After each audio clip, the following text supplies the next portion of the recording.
అన్ని రకాల వస్త్రాలపై up to 70% discount. నమస్తే తెలుగు న్యూస్ కి స్వాగతం. నేను రూపానాథళ్ళ. సిట్టింగ్ బీఆర్ఎస్ ఎమ్మెల్యే మాగంటి గోపీనాథ్ ఆకస్మిక మృతితో ఉప ఎన్నిక అనివార్యమైన జూబ్లీహిల్స్ నియోజకవర్గంలో అప్పుడే ఎన్నికల సందడి మొదలైంది. నిజానికి ఉప ఎన్నిక ఎప్పుడు అనేది ఇంకా తేలలేదు, కానీ నియోజకవర్గంలో ఎన్నికల సందడి మాత్రం అప్పుడే మొదలైంది. ప్రధానంగా అధికార కాంగ్రెస్ పార్టీ, ప్రధాన ప్రతిపక్షం బీఆర్ఎస్ తో పాటుగా బీజేపీ కూడా బరిలో దిగేందుకు రెడీ అవుతున్న నేపథ్యంలో సహజంగానే నియోజకవర్గం అందరి దృష్టిని, మరీ ముఖ్యంగా మీడియా దృష్టిని ఆకర్షిస్తోంది. అదలా ఉంటే జూబ్లీహిల్స్ అసెంబ్లీ నియోజకవర్గం ఉప ఎన్నిక తెలంగాణ రాజకీయాలను కొత్త మలుపు తిప్పుతుందా, రాజకీయ సమీకరణలను మార్చివేస్తుందా, కొత్త పొత్తులకు తెరతీస్తుందా, రాష్ట్ర రాజకీయ ముఖ చిత్రాన్ని మార్చేస్తుందా, ఇలా అనేక కోణాల్లో అనేక విశ్లేషణలు వినిపిస్తున్నాయి. దీన్ని బట్టి చూస్తే ఏం జరిగినా ఏం జరగకపోయినా జూబ్లీ ఉప ఎన్నిక రాజకీయ వ్యూహగానాలకు వేదిక అవుతుందనిపిస్తోందంటున్నారు.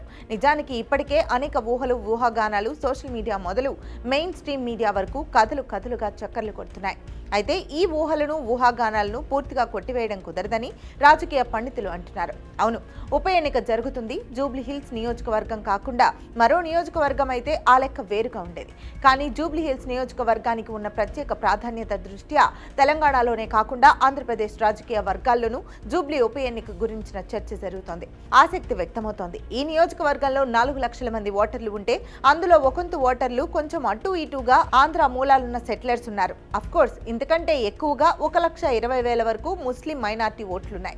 అయినా జూబ్లీ నియోజకవర్గంలో గెలుపు ఓటములను నిర్ణయించేది సెటిలర్లు, ఓటర్లే అంటారు. అదొకటైతే రాష్ట్ర విభజన తర్వాత 2014లో జరిగిన తెలంగాణ తొలి శాసనసభ ఎన్నికల్లోనూ జూబ్లీ నియోజకవర్గం నుంచి తెలుగుదేశం పార్టీ అభ్యర్థిగా పోటీ చేసిన మాగంటి గోపీనాథ్ విజయం సాధించారు.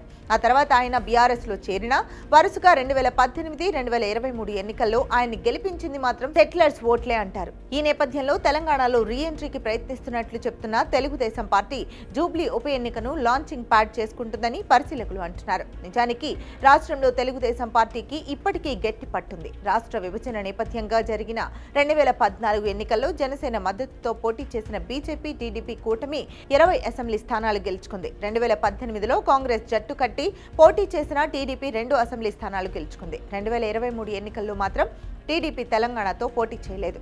అయితే ఇప్పుడు మారిన రాజకీయ సమీకరణాల నేపథ్యంలో టీడీపీ తెలంగాణలో తిరిగి కాలు మోపేందుకు సిద్ధమవుతున్నట్లు తెలుస్తోంది.